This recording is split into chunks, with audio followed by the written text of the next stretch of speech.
The Alchemist. Paulo Coelho. Part 1. Translated by Alan R. Clark. Narrated by Saurav Chakraborty. The boy's name was Santiago. Dusk was falling as the boy arrived with his herd at an abandoned church. The roof had fallen in long ago, and an enormous sycamore had grown on the spot where the sacristy had once stood. He decided to spend the night there. He saw to it that all the sheep entered through the ruined gate, and then laid some planks across it to prevent the flock from wandering away during the night. There were no wolves in the region, but once an animal had strayed during the night, and the boy had had to spend the entire next day searching for it. He swept the floor with his jacket and lay down, using the book he had just finished reading as a pillow. He told himself that he would have to start reading thicker books. They lasted longer, and made more comfortable pillows. It was still dark when he awoke, and, looking up, he could see the stars through the half-destroyed roof. I wanted to sleep a little longer, he thought. He had had the same dream that night as a week ago, and once again he had awakened before it ended. He arose and, taking up his crook, began to awaken the sheep that still slept. He had noticed that, as soon as he awoke, most of his animals also began to stir.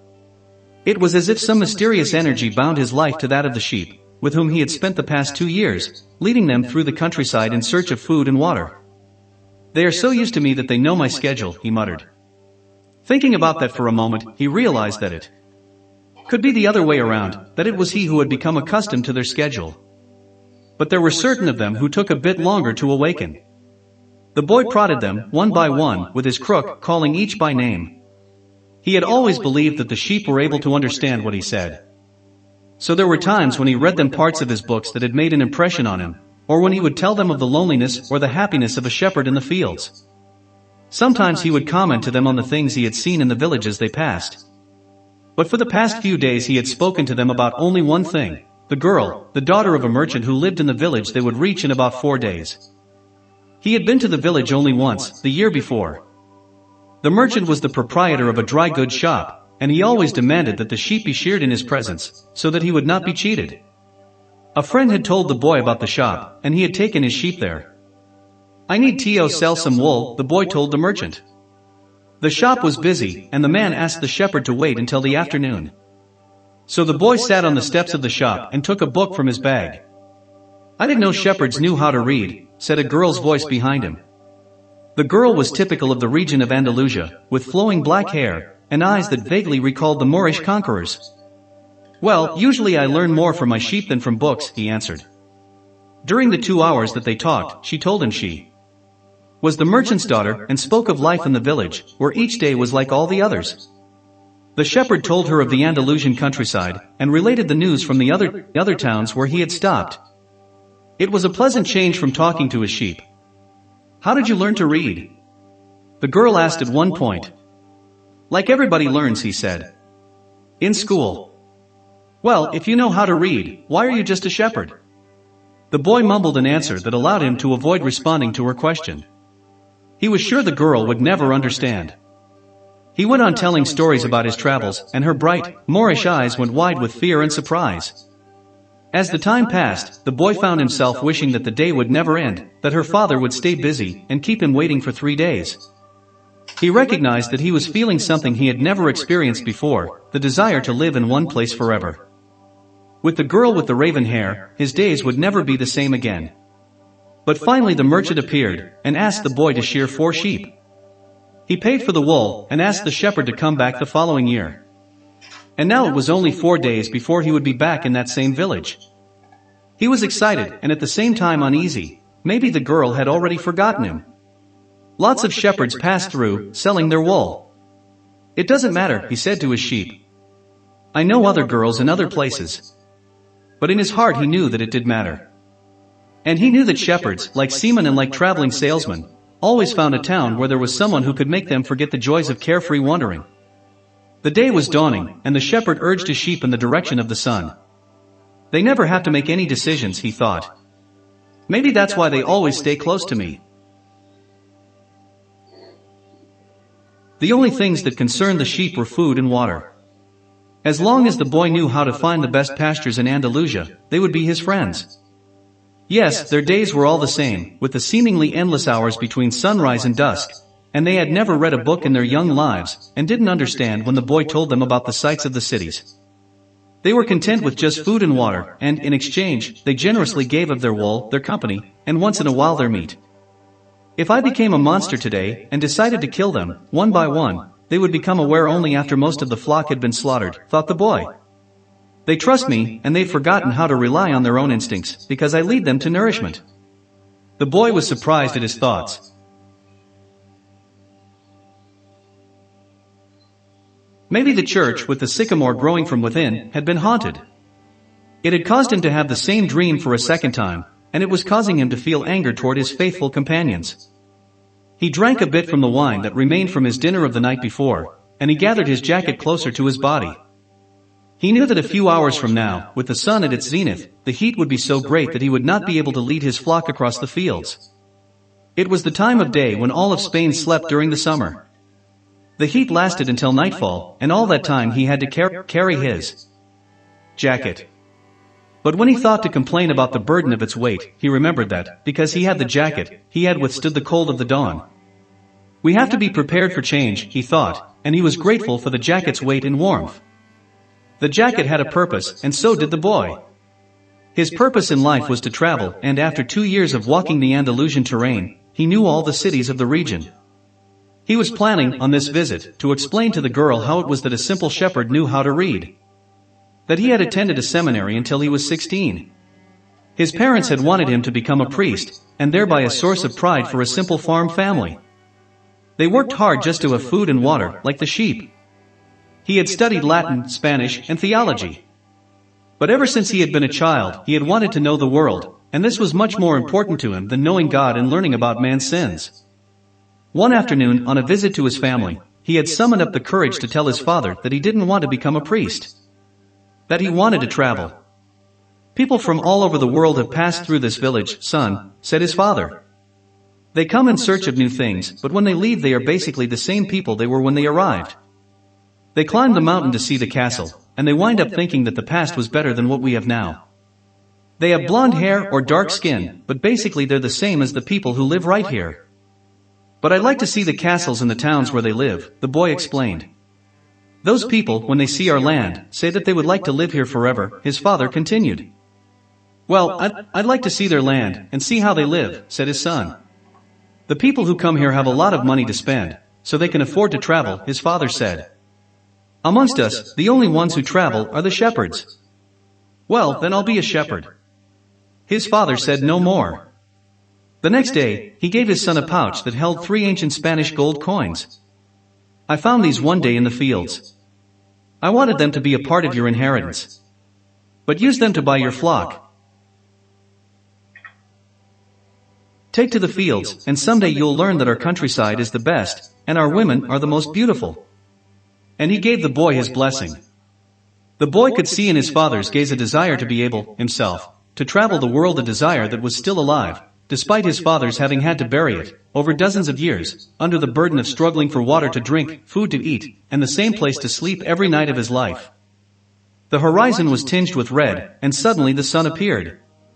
The boy thought back to that conversation with his father, and felt happy. He had already seen many castles, and met many women, but none the equal of the one who awaited him several days hence. He owned a jacket, a book that he could trade for another, and a flock of sheep. But most important, he was able every day to live out his dream. If he were to tire of the Andalusian fields, he could sell his sheep and go to sea.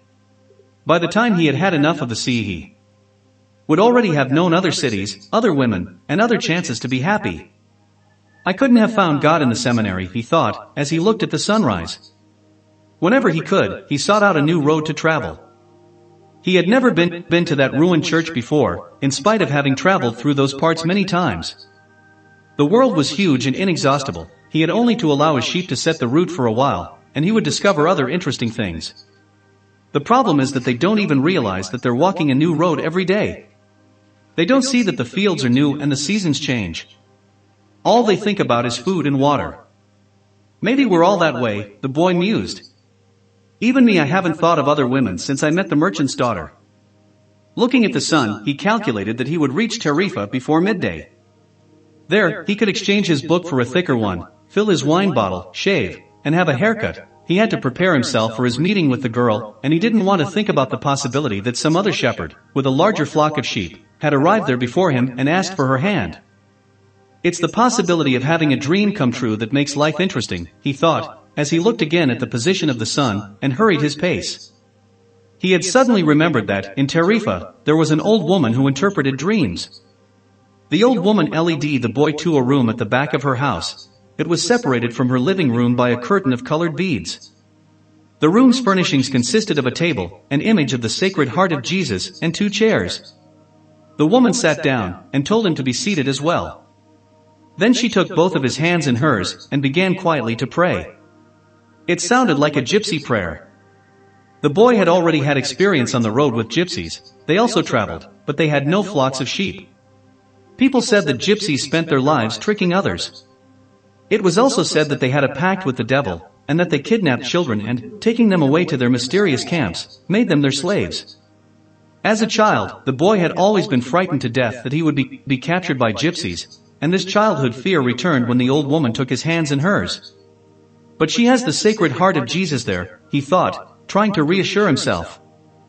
He didn't want his hand to begin trembling, showing the old woman that he was fearful. He recited in Our Father silently.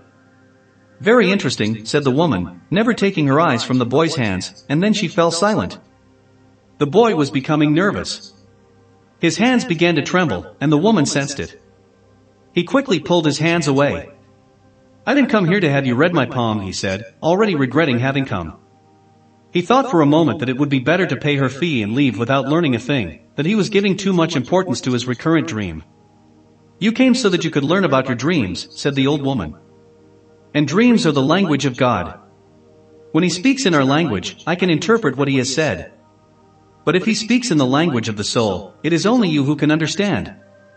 But whichever it is, I'm going to charge you for the consultation. Another trick, the boy thought. But he decided to take a chance. A shepherd always takes his chances with wolves and with drought, and that's what makes a shepherd's life exciting. I have had the same dream twice, he said. I dreamed that I was in a field with my sheep, when a child appeared and began to play with the animals. I don't like people to do that, because the sheep are afraid of strangers. But children always seem to be able to play with them without frightening them. I don't know why. I don't know how animals know the age of human beings. Tell me more about your dream, said the woman. I have to get back to my cooking, and since you don't have much money, I can't give you a lot of time. The child went on playing with my sheep for quite a while, continued the boy, a bit upset. And suddenly, the child took me by both hands and transported me to the Egyptian pyramids. He paused for a moment to see if the woman knew what the Egyptian pyramids were. But she said nothing. Then, at the Egyptian pyramids, he said the last 3 words slowly, so that the old woman would understand. The child said to me, if you come here, you will find a hidden treasure. And, just as she was about to show me the exact location, I woke up. Both times. The woman was silent for some time. Then she again took his hands and studied them carefully. I'm not going to charge you anything now, she said. But I want 1/10 of the treasure, if you find it. The boy laughed out of happiness. He was going to be able to save the little money he had because of a dream about hidden treasure. Well, interpret the dream, he said. First, swear to me. Swear that you will give me 1/10 of your treasure in exchange for what I am going to tell you. The shepherd swore that he would. The old woman asked him to swear again, while looking at the image of the Sacred Heart of Jesus. It's a dream in the language of the world, she said. I can interpret it, but the interpretation is very difficult.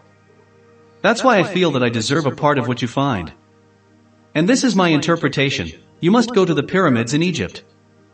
I have never heard of them, but if it was a child who showed them to you, they exist. There you will find a treasure that will make you a rich man. The boy was surprised, and then irritated. He didn't need to seek out the old woman for this. But then he remembered that he wasn't going to have to pay anything. I didn't need to waste my time just for this, he said. I told you that your dream was a difficult one. It's the simple things in life that are the most extraordinary. Only wise men are able to understand them. And since I am not wise, I have had to learn other arts, such as the reading of palms. Well, how am I going to get to Egypt? I only interpret dreams. I don't know how to turn them into reality. That's why I have to live off what my daughters provide me with. And what if I never get to Egypt? Then I don't get paid. It wouldn't be the first time. And the woman told the boy to leave, saying she had already wasted too much time with him. So the boy was disappointed. He decided that he would never again believe in dreams. He remembered that he had a number of things he had to take care of. He went to the market for something to eat. He traded his book for one that was thicker, and he found a bench in the plaza where he could sample the new wine he had bought. The day was hot, and the wine was refreshing. The sheep were at the gates of the city, in a stable that belonged to a friend. The boy knew a lot of people in the city. That was what made traveling appeal to him. He always made new friends, and he didn't need to spend all of his time with them. When someone sees the same people every day, as had happened with him at the seminary, they wind up becoming a part of that person's life. And then they want the person to change. If someone isn't what others want them to be, the others become angry. Everyone seems to have a clear idea of how other people should lead their lives, but none about his or her own. He decided to wait until the sun had sunk a bit lower in the sky before following his flock back through the fields. 3 days from now, he would be with the merchant's daughter. He started to read the book he had bought. On the very first page it described a burial ceremony. And the names of the people involved were very difficult to pronounce. If he ever wrote a book, he thought, he would present one person at a time, so that the reader wouldn't have to worry about memorizing a lot of names. When he was finally able to concentrate on what he was reading, he liked the book better. The burial was on a snowy day, and he welcomed the feeling of being cold. As he read on, an old man sat down at his side and tried to strike up a conversation. "What are they doing?" the old man asked, pointing at the people in the plaza. "Working," the boy answered dryly, making it look as if he wanted to concentrate on his reading. Actually, he was thinking about shearing his sheep in front of the merchant's daughter, so that she could see that he was someone who was capable of doing difficult things. He had already imagined the scene many times. Every time, the girl became fascinated when he explained that the sheep had to be sheared from back to front. He also tried to remember some good stories to relate as he sheared the sheep. Most of them he had read in books, but he would tell them as if they were from his personal experience. She would never know the difference because she didn't know how to read. Meanwhile, the old man persisted in his attempt to strike up a conversation. He said that he was tired and thirsty, and asked if he might have a sip of the boy's wine. The boy offered his bottle, hoping that the old man would leave him alone. But the old man wanted to talk, and he asked the boy what book he was reading. The boy was tempted to be rude, and moved to another bench, but his father had taught him to be respectful of the elderly. So he held out the book to the man for 2 reasons. First, that he himself wasn't sure how to pronounce the title, and second, that if the old man didn't know how to read, he would probably feel ashamed and decide of his own accord to change benches. Said the old man, looking at all sides of the book, as if it were some strange object. "This is an important book, but it's really irritating." The boy was shocked. The old man knew how to read, and had already read the book. And if the book was irritating, as the old man had said, the boy still had time to change it for another. "It's a book that says the same thing almost all the other books in the world say," continued the old man. "It describes people's inability to choose their own personal legends. And it ends up saying that everyone believes the world's greatest lie." "What's the world's greatest lie?" the boy asked, completely surprised.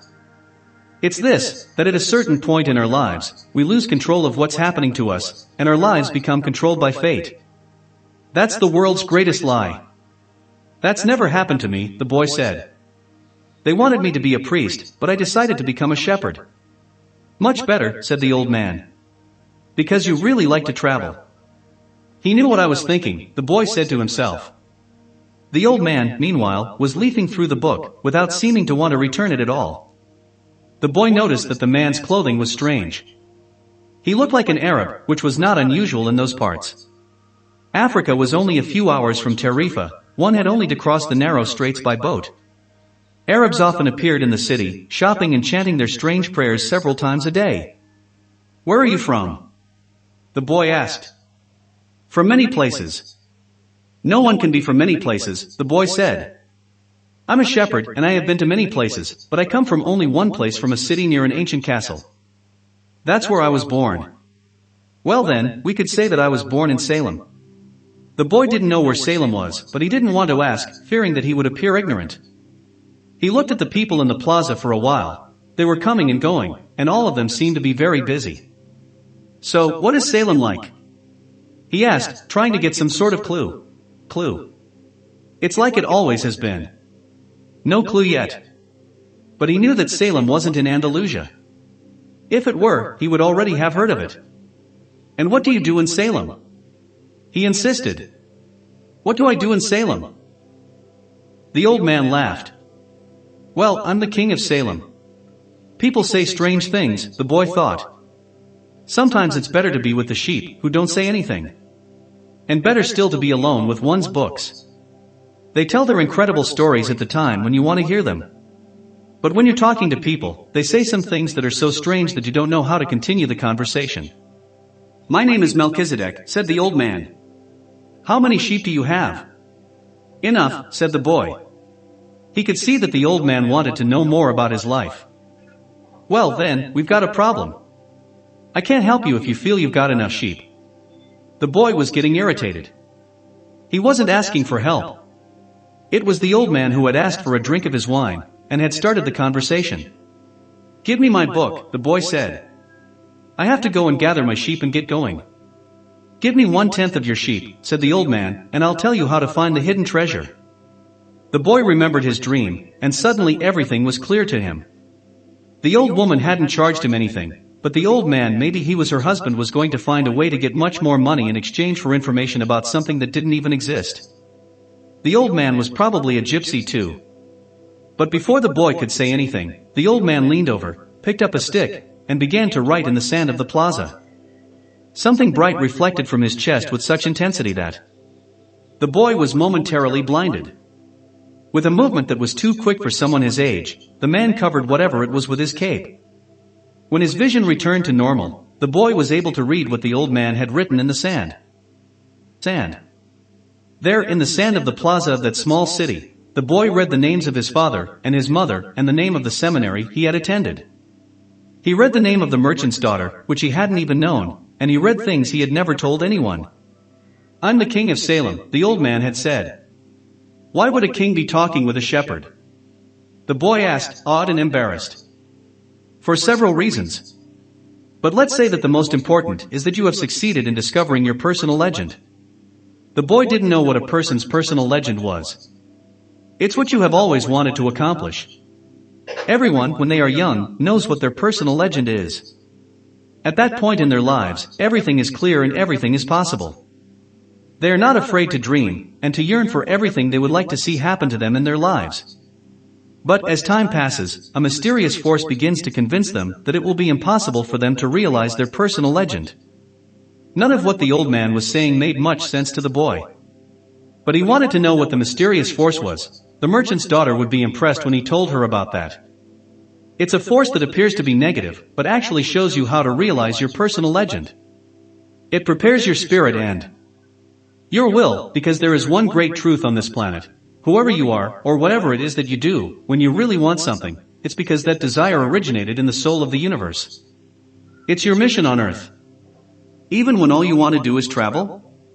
Or marry the daughter of a textile merchant? Yes, or even search for treasure. The soul of the world is nourished by people's happiness. And also by unhappiness, envy, and jealousy. To realize one's personal legend is a person's only real obligation. All things are one. And when you want something, all the universe conspires in helping you to achieve it. They were both silent for a time, observing the plaza and the townspeople. It was the old man who spoke first. Why do you tend a flock of sheep? Because I like to travel. The old man pointed to a baker standing in his shop window at one corner of the plaza. When he was a child, that man wanted to travel too. But he decided first to buy his bakery and put some money aside. When he's an old man, he's going to spend a month in Africa. He never realized that people are capable, at any time in their lives, of doing what they dream of. He should have decided to become a shepherd, the boy said. Well, he thought about that, the old man said. But bakers are more important people than shepherds. Bakers have homes, while shepherds sleep out in the open. Parents would rather see their children marry bakers than shepherds. The boy felt a pang in his heart, thinking about the merchant's daughter. there was surely a baker in her town. The old man continued, in the long run, what people think about shepherds and bakers becomes more important for them than their own personal legends. The old man leafed through the book, and fell to reading a page he came to. The boy waited, and then interrupted the old man just as he himself had been interrupted. Why are you telling me all this? Because you are trying to realize your personal legend. And you are at the point where you're about to give it all up. And that's when you always appear on the scene? Not always in this way, but I always appear in one form or another. Sometimes I appear in the form of a solution or a good idea. At other times, at a crucial moment, I make it easier for things to happen. There are other things I do too, but most of the time people don't realize I've done them. The old man related that, the week before, he had been forced to appear before a miner, and had taken the form of a stone. The miner had abandoned everything to go mining for emeralds. For 5 years he had been working a certain river, and had examined hundreds of thousands of stones looking for an emerald. The miner was about to give it all up, right at the point when, if he were to examine just one more stone, just one more, he would find his emerald. Since the miner had sacrificed everything to his personal legend, the old man decided to become involved. He transformed himself into a stone that rolled up to the miner's foot. The miner, with all the anger and frustration of his 5 fruitless years, picked up the stone and threw it aside. But he had thrown it with such force that it broke the stone it fell upon, and there, embedded in the broken stone, was the most beautiful emerald in the world. People learn, early in their lives, what is their reason for being, said the old man, with a certain bitterness. Maybe that's why they give up on it so early too. But that's the way it is. The boy reminded the old man that he had said something about hidden treasure. Treasure is uncovered by the force of flowing water, and it is buried by the same currents, said the old man. If you want to learn about your own treasure, you will have to give me 1/10 of your flock. What about 1/10 of my treasure? The old man looked disappointed. If you start out by promising what you don't even have yet, you'll lose your desire to work toward getting it. The boy told him that he had already promised to give 1/10 of his treasure to the gypsy. Gypsies are experts at getting people to do that, sighed the old man. In any case, it's good that you've learned that everything in life has its price. This is what the warriors of the light try to teach. The old man returned the book to the boy. Tomorrow, at this same time, bring me 1/10 of your flock, and I will tell you how to find the hidden treasure. Good afternoon. And he vanished around the corner of the plaza. The boy began again to read his book, but he was no longer able to concentrate. He was tense and upset, because he knew that the old man was right. He went over to the bakery and bought a loaf of bread, thinking about whether or not he should tell the baker what the old man had said about him. Sometimes it's better to leave things as they are, he thought to himself, and decided to say nothing. If he were to say anything, the baker would spend 3 days thinking about giving it all up, even though he had gotten used to the way things were. The boy could certainly resist causing that kind of anxiety for the baker. So he began to wander through the city, and found himself at the gates. There was a small building there, with a window at which people bought tickets to Africa. And he knew that Egypt was in Africa. Can I help you? Asked the man behind the window. Maybe tomorrow, said the boy, moving away. If he sold just one of his sheep, he'd have enough to get to the other shore of the strait. The idea frightened him. Another dreamer, said the ticket seller to his assistant, watching the boy walk away. He doesn't have enough money to travel. While standing at the ticket window, the boy had remembered his flock, and decided he should go back to being a shepherd. In 2 years he had learned everything about shepherding. He knew how to shear sheep, how to care for pregnant ewes, and how to protect the sheep from wolves. He knew all the fields and pastures of Andalusia. And he knew what was the fair price for every one of his animals. He decided to return to his friend's stable by the longest route possible. As he walked past the city's castle, he interrupted his return, and climbed the stone ramp that led to the top of the wall. From there, he could see Africa in the distance. Someone had once told him that it was from there that the Moors had come to occupy all of Spain. He could see almost the entire city from where he sat, including the plaza where he had talked with the old man. Curse the moment I met that old man, he thought. He had come to the town only to find a woman who could interpret his dream. Neither the woman nor the old man was at all impressed by the fact that he was a shepherd. They were solitary individuals who no longer believed in things, and didn't understand that shepherds become attached to their sheep. He knew everything about each member of his flock. He knew which ones were lame, which one was to give birth 2 months from now, and which were the laziest. He knew how to shear them, and how to slaughter them. If he ever decided to leave them, they would suffer. The wind began to pick up.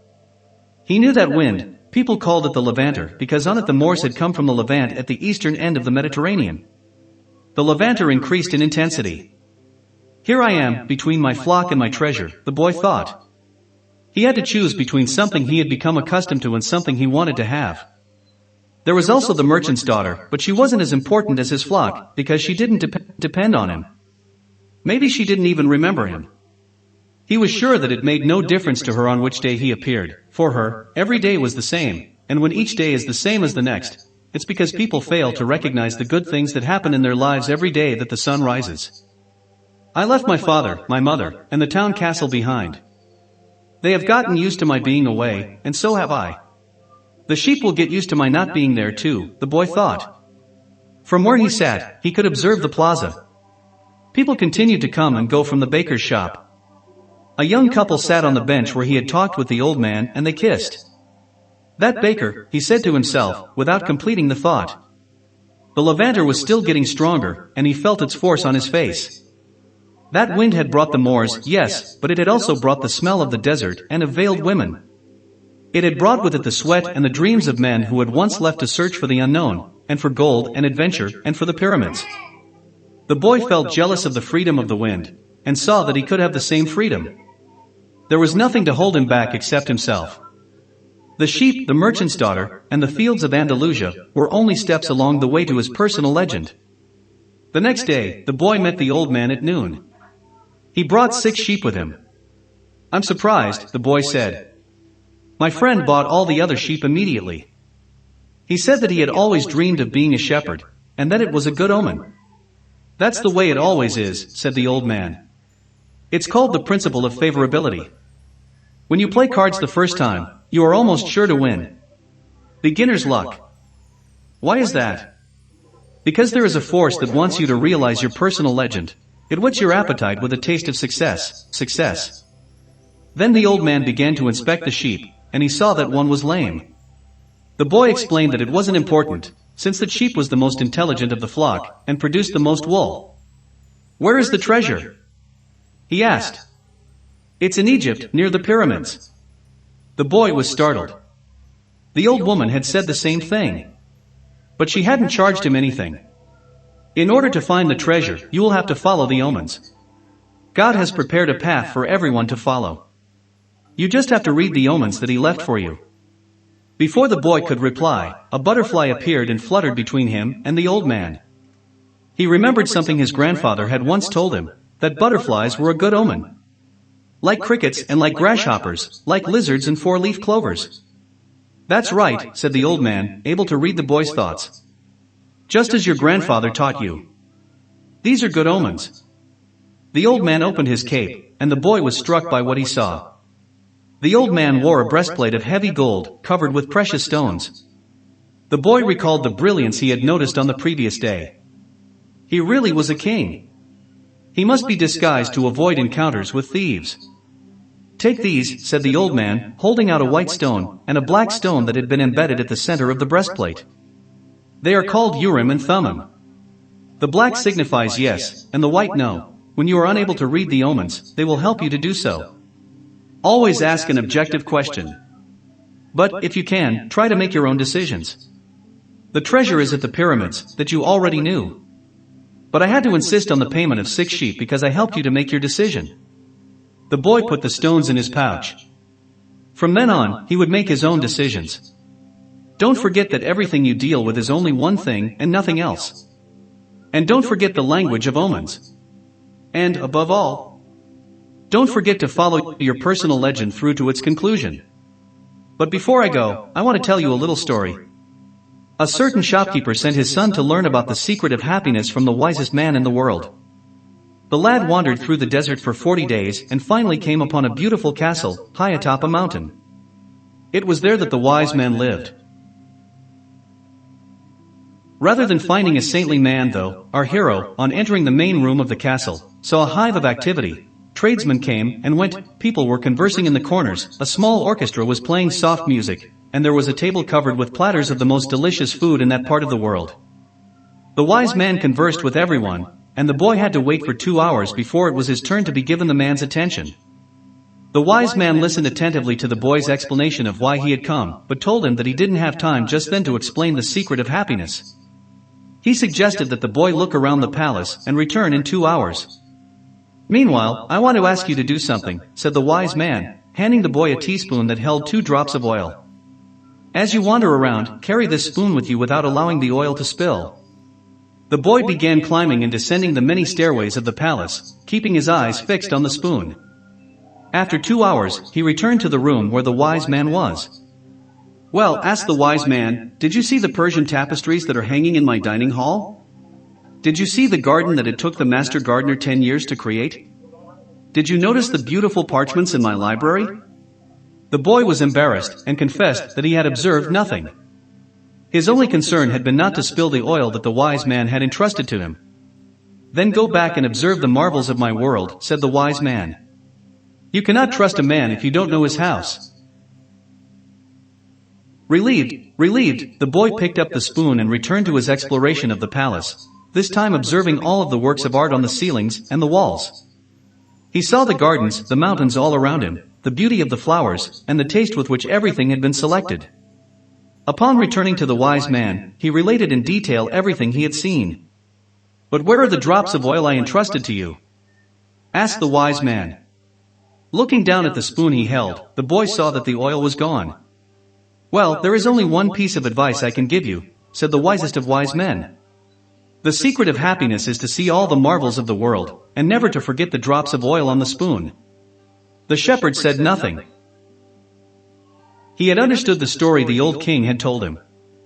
A shepherd may like to travel, but he should never forget about his sheep.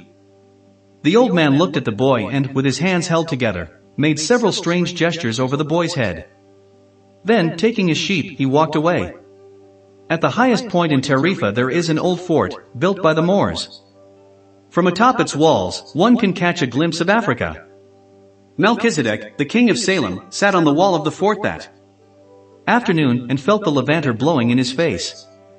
The sheep fidgeted nearby, uneasy with their new owner and excited by so much change. All they wanted was food and water. Melchizedek watched a small ship that was plowing its way out of the port. He would never again see the boy, just as he had never seen Abraham again after having charged him his 1/10 fee. That was his work. The gods should not have desires because they don't have personal legends. But the king of Salem hoped desperately that the boy would be successful. "It's too bad that he's quickly going to forget my name," he thought. "I should have repeated it for him. Then when he spoke about me he would say that I am Melchizedek, the king of Salem." He looked to the skies, feeling a bit abashed, and said, "I know it's the vanity of vanities, as you said, my lord. But an old king sometimes has to take some pride in himself." "How strange Africa is," thought the boy. He was sitting in a bar very much like the other bars he had seen along the narrow streets of Tangier. Some men were smoking from a gigantic pipe that they passed from one to the other. In just a few hours he had seen men walking hand in hand, women with their faces covered, and priests that climbed to the tops of towers and chanted as everyone about him went to their knees and placed their foreheads on the ground. A practice of infidels, he said to himself. As a child in church, he had always looked at the image of Saint Santiago Matamoros on his white horse, his sword unsheathed, and figures such as these, kneeling at his feet.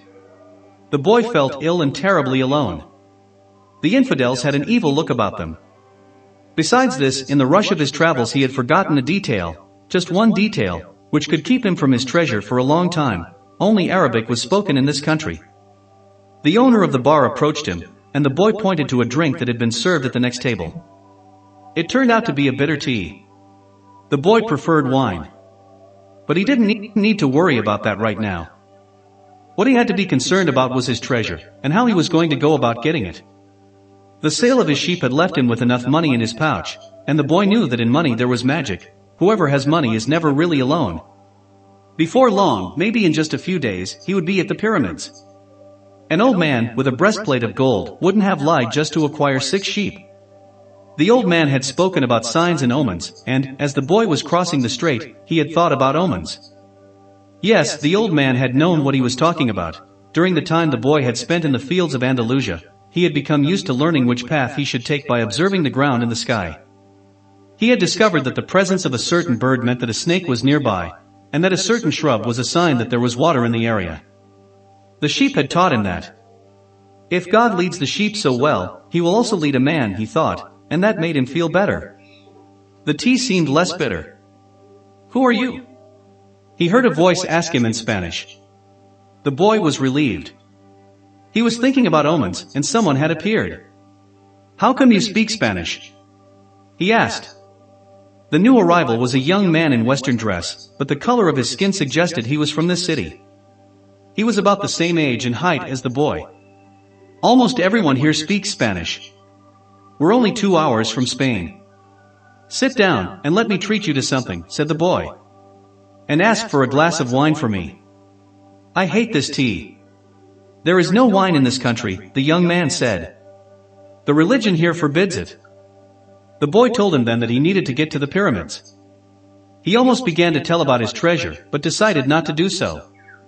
If he did, it was possible that the Arab would want a part of it as payment for taking him there.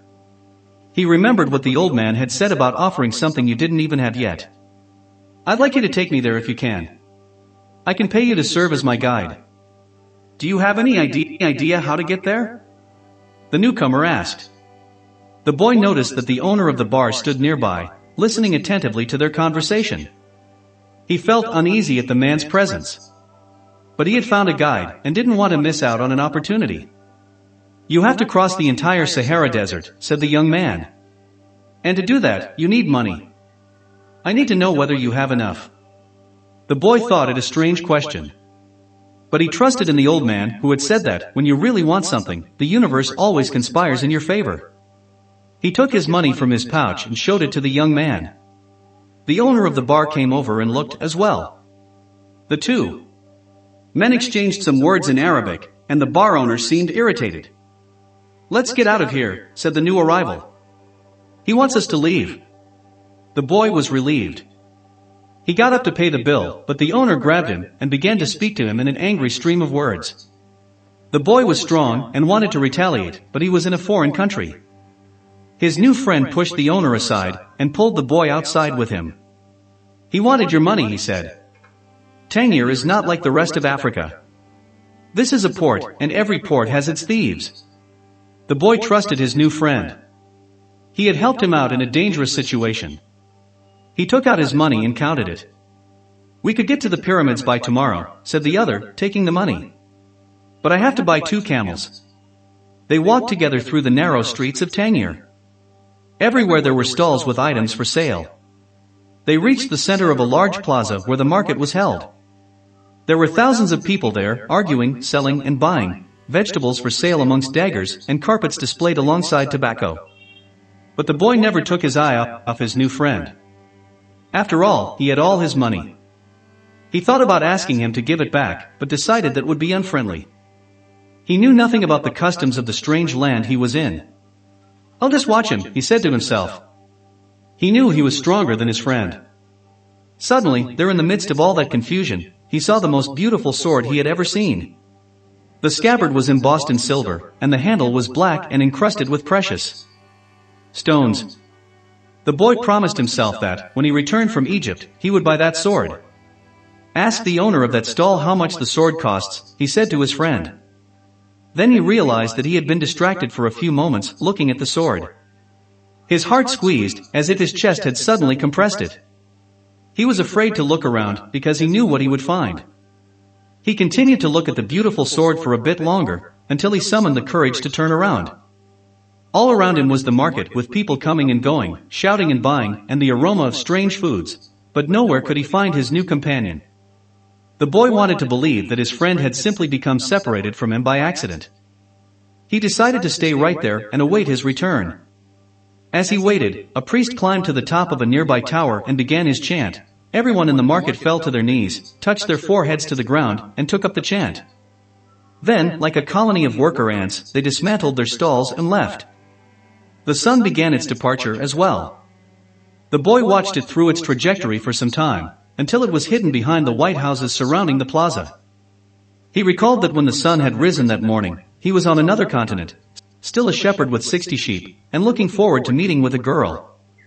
That morning he had known everything that was going to happen to him as he walked through the familiar fields. But now, as the sun began to set, he was in a different country, a stranger in a strange land, where he couldn't even speak the language. He was no longer a shepherd, and he had nothing, not even the money to return and start everything over.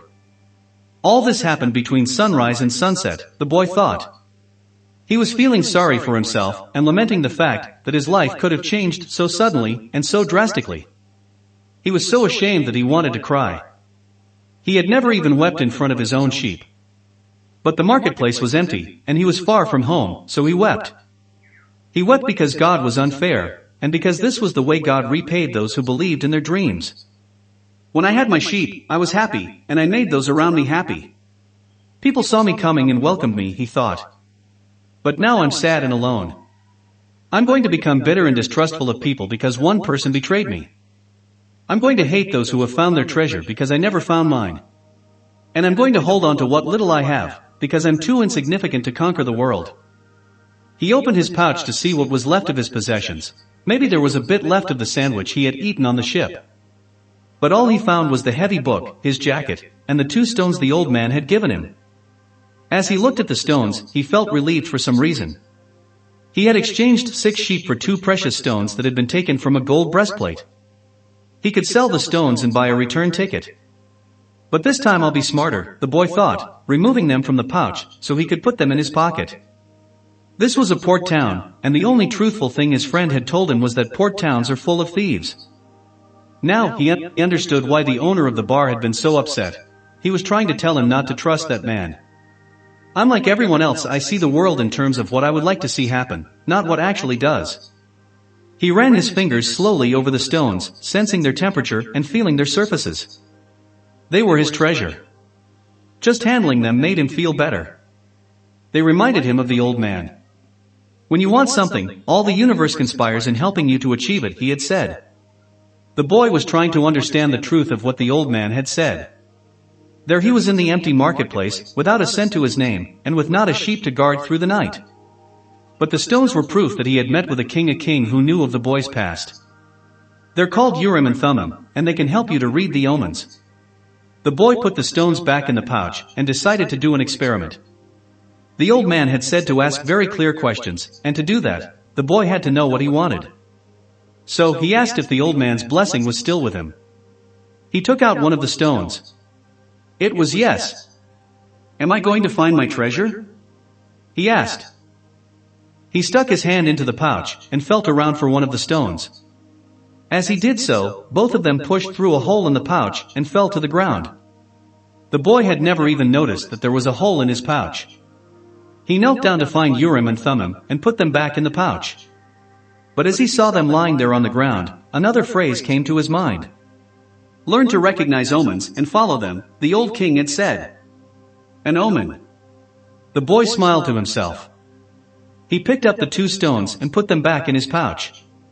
He didn't consider mending the hole the stones could fall through any time they wanted. He had learned that there were certain things one shouldn't ask about, so as not to flee from one's own personal legend. I promised that I would make my own decisions, he said to himself. But the stones had told him that the old man was still with him, and that made him feel more confident. He looked around at the empty plaza again, feeling less desperate than before. This wasn't a strange place, it was a new one. After all, what he had always wanted was just that, to know new places. Even if he never got to the pyramids, he had already traveled farther than any shepherd he knew. Oh, if they only knew how different things are just 2 hours by ship from where they are, he thought. Although his new world at the moment was just an empty marketplace, he had already seen it when it was teeming with life, and he would never forget it. He remembered the sword. It hurt him a bit to think about it, but he had never seen one like it before. As he mused about these things, he realized that he had to choose between thinking of himself as the poor victim of a thief, and as an adventurer in quest of his treasure. I'm an adventurer looking for treasure, he said to himself. He was shaken into wakefulness by someone. He had fallen asleep in the middle of the marketplace, and life in the plaza was about to resume. Looking around, he saw his sheep, and then realized that he was in a new world. But instead of being saddened, he was happy. He no longer had to seek out food and water for the sheep. He could go in search of his treasure instead. He had not a cent in his pocket, but he had faith. He had decided, the night before, that he would be as much an adventurer as the ones he had admired in books. He walked slowly through the market. The merchants were assembling their stalls, and the boy helped a candy seller to do his. The candy seller had a smile on his face. He was happy, aware of what his life was about, and ready to begin a day's work. His smile reminded the boy of the old man, the mysterious old king he had met. This candy merchant isn't making candy, so that later he can travel or marry a shopkeeper's daughter. He's doing it because it's what he wants to do, thought the boy. He realized that he could do the same thing the old man had done, sense whether a person was near to or far from his personal legend. Just by looking at them. It's easy, and yet I've never done it before, he thought. When the stall was assembled, the candy seller offered the boy the first sweet he had made for the day. The boy thanked him, ate it, and went on his way. When he had gone only a short distance, he realized that, while they were erecting the stall, one of them had spoken Arabic and the other Spanish. And they had understood each other perfectly well. There must be a language that doesn't depend on words, the boy thought. I've already had that experience with my sheep, and now it's happening with people. He was learning a lot of new things. Some of them were things that he had already experienced, and weren't really new, but that he had never perceived before. And he hadn't perceived them because he had become accustomed to them. He realized, if I can learn to understand this language without words, I can learn to understand the world. Relaxed and unhurried, he resolved that he would walk through the narrow streets of Tangier. Only in that way would he be able to read the omens. He knew it would require a lot of patience, but shepherds know all about patience. Once again he saw that, in that strange land, he was applying the same lessons he had learned with his sheep. All things are one, the old man had said. The crystal merchant awoke with the day, and felt the same anxiety that he felt every morning. He had been in the same place for 30 years, a shop at the top of a hilly street where few customers passed. Now it was too late to change anything. The only thing he had ever learned to do was to buy and sell crystal glassware. There had been a time when many people knew of his shop. Arab merchants, French and English geologists, German soldiers who were always well-heeled. In those days it had been wonderful to be selling crystal, and he had thought how he would become rich, and have beautiful women at his side as he grew older. But, as time passed, Tangier had changed. The nearby city of Ceuta had grown faster than Tangier, and business had fallen off. Neighbors moved away, and there remained only a few small shops on the hill. And no one was going to climb the hill just to browse through a few small shops. But the crystal merchant had no choice. He had lived 30 years of his life buying and selling crystal pieces, and now it was too late to do anything else. He spent the entire morning observing the infrequent comings and goings in the street. He had done this for years, and knew the schedule of everyone who passed. But just before lunchtime, a boy stopped in front of the shop.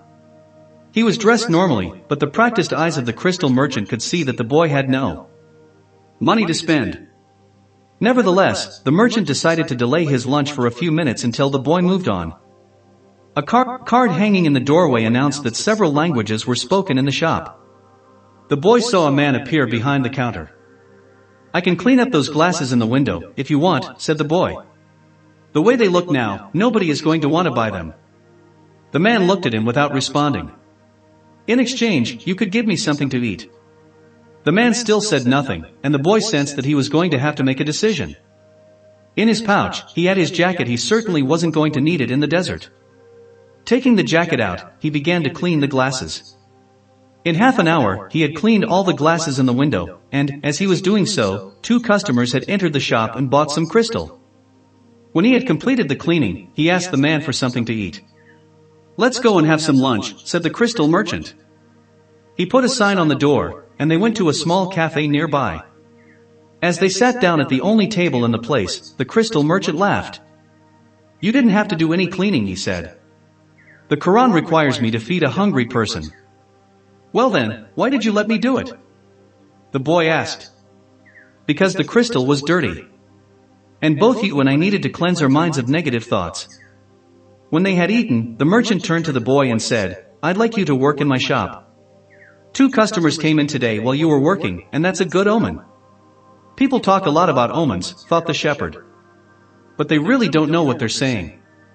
just as I hadn't realized that for so many years I had been speaking a language without words to my sheep. Do you want to go to work for me? The merchant asked.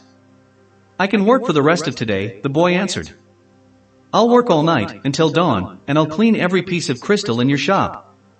In return, I need money to get to Egypt tomorrow. The merchant laughed. Even if you clean my crystal for an entire year, even if you earned a good commission selling every piece, you would still have to borrow money to get to Egypt. There are thousands of kilometers of desert between here and there. There was a moment of silence so profound that it seemed the city was asleep. No sound from the bazaars, no arguments among the merchants, no men climbing to the towers to chant. No hope, no adventure, no old kings or personal legends, no treasure, and no pyramids. It was as if the world had fallen silent, because the boy's soul had. He sat there, staring blankly through the door of the cafe, wishing that he had died, and that everything would end forever at that moment. The merchant looked anxiously at the boy. All the joy he had seen that morning had suddenly disappeared. I can give you the money you need to get back to your country, my son, said the crystal merchant. The boy said nothing. He got up, adjusted his clothing, and picked up his pouch. I'll work for you, he said. And after another long silence he added, I need money to buy some sheep.